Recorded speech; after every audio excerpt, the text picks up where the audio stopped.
Hello viewers, welcome to my Doctor Who themed YouTube channel, Who Ventures. And this is my review of Doctor Who Series 11 Episode 7, Kerblam! Exclamation mark.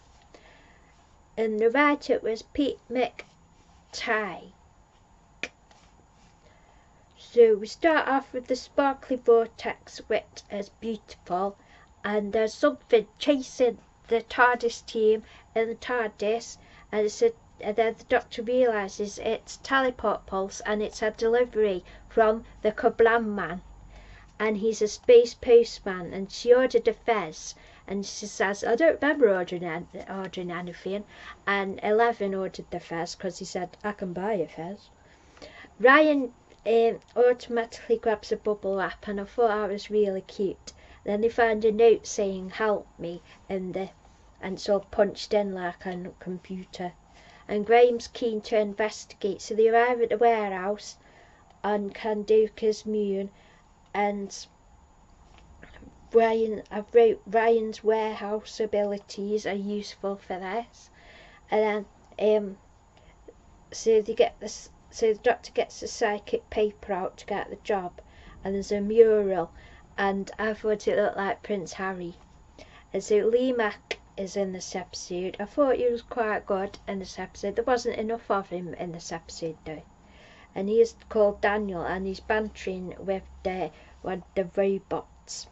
And Julie Hesman-Hall is Judy Maddox in this.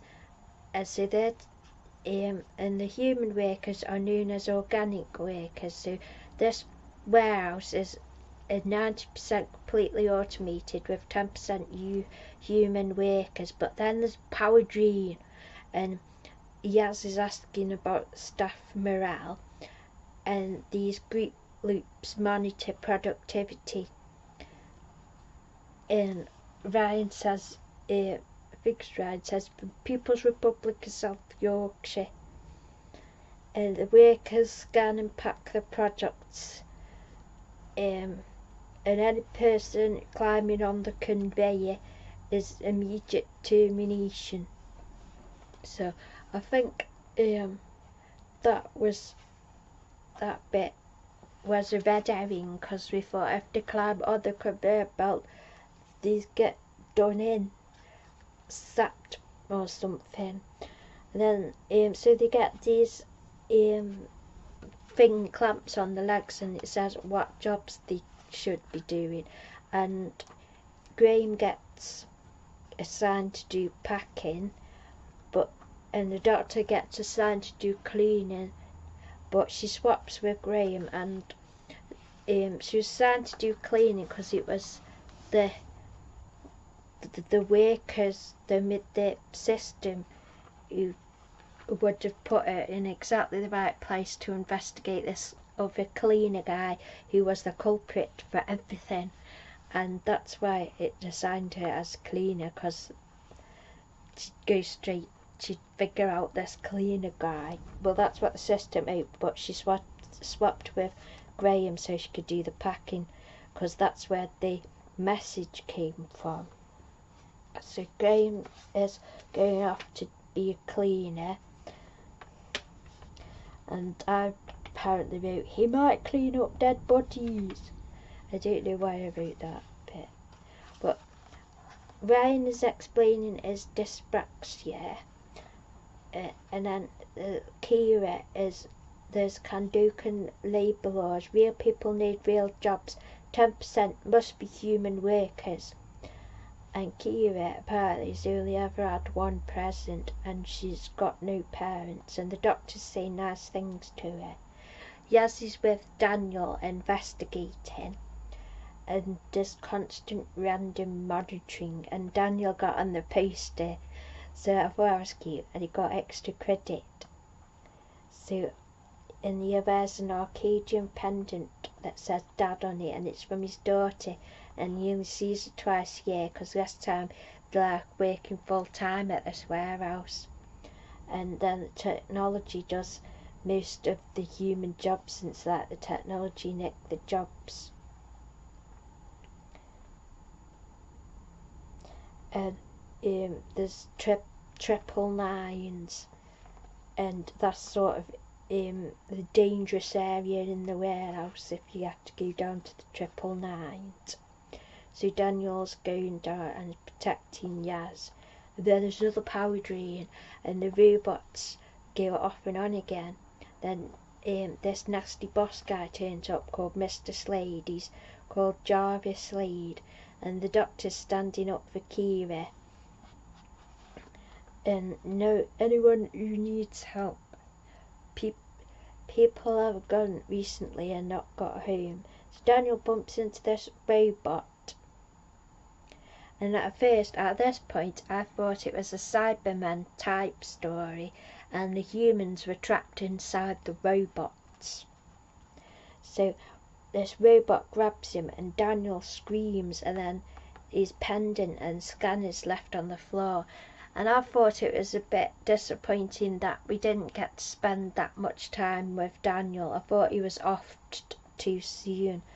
So I thought it was a bit of a waste of the guest star. So, and his character's called Dan Cooper. And Graham's getting told is cleaner with Charlie the cleaner. Graham's getting told safety laws, and he's meeting with Charlie and says, "Alright, Cockle." I love Graham saying Cockle. I just love it.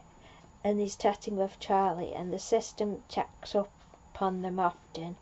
Then there's a Team 9 emergency rest break outside, so that was a nice breather to go outside. And Graham, because he's a cleaner, gets unrestricted access. Then we see that Kira and Charlie seem to have an awkward romance. The doctors demand to see the authorities, who are Judy and Mr. Slade, and the packing slips are automated, and the doctor goes to Judy and demands to know what's going on. And as she's leaving the office with Yaz and Ryan, says, "What do you think, too bombastic?" And I like that she's sort of checking her ego, and so she wants to go straight to the top and find out what's happening. So they hide in a panelled alcove and said, "Did I mention my time with Agatha Christie?" I thought it was good.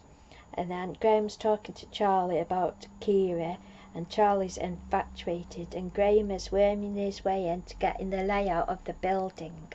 So the reception goes into night mode, and Charlie has the codes to the front pods. Then this robot moves. Khan and Sinclair, greatest detectives in the galaxy, because Yaz and Ryan have teamed up at this point, and they found some interesting paperwork. But Judy finds them and asks who they are. Mr. Slade is keeping track of people who'd gone missing. And then power drains to foundation levels, but a robot is still active. And then he's like, "Ah!" And Judy pulls its head off, and the automation and the system has gone rogue. And Judy's worked for years to get human workers. System says missing humans are still alive and working. The Doctor needs version 1.0 of the automated retro. Love a bit of retro. Flash of classic Who. Yeah, there's a flash of classic Who because it was on a screen on a monitor and it went black and white, so it looked a bit classic Who-y. The robot's taking Kira somewhere, and version 1.0, and it sounds like the Amazon system, and it just notified Judy that Kira's in fully automated dispatch area. Ryan jumps down the chute and says, "We're all in." And there's a big slide, and Yaz and Ryan go down this big slide. Then the robots take Kira into a room like an interrogation room, and Yaz and Ryan are riding the conveyor through the parcel delivery. And then Ryan, they get onto a level bit, and Ryan high-fives Charlie and accidentally pushes him off the conveyor, straight off the edge. And then Yaz and Ryan jump off onto the below conveyor. And then this Twirly 1.0 is the sort of original automation of this warehouse, and he reminds me of the robot on Hitchhiker's Guide to the Galaxy, and he was like all nervous and confused, and I thought it was really cute.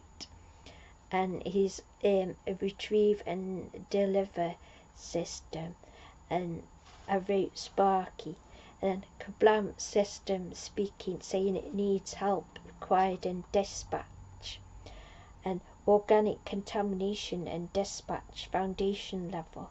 Ryan and Yaz and Charlie there, and Kira's voice is shouting for help. And the doctor's all, oh, what's going on in her brain, and it's all crowded. And then robots' telepathic circuits. Mr. Slade is making analog notes to investigate the missing human workers, and it turns out they've been liquidized. And there's an army of Kerblam men. And Kira, there's a delivery box for Kira, but and he can't rescue Kira. The doctor, the power is drained for a huge teleport, because every parcel has bubble wrap. Bubble wrap is the enemy, and Kira is sat, and it's deadly bubble wrap, sheets of tiny little bombs that Charlie's done, because he wants to protest about the robots having all the work, the humans' jobs. So he wants to kill the customers of Kerblam and to shut down the automated workers, to shut down the idea of having loads of robots. And the doctor changes the delivery address to the Kerblam factory, so the Kerblam men are ordered to pop the bubble wrap, and they explode the bubble wrap. But Charlie's still amongst the robots, and he gets bubble wrapped. No, he gets the explosion of the bubble wrap, and then at the end of the episode, they suspended duty, and that's suspending all operations, and then they're gonna try and get make sure the factory's mostly human workers. So a TARDIS team walks away, and then we see in the TARDIS that Yaz wants to visit Dan's daughter to give her the necklace, and Graham is very tempted by the bubble wrap. So my mum thought 10 out of 10, and my dad thought it was entertaining and gripping. I don't think it was my favourite of the series, but it was quite a fun sort of rompy episode. So here's my notes. For the episode. I hope you have enjoyed this review, and thank you for watching. Yay!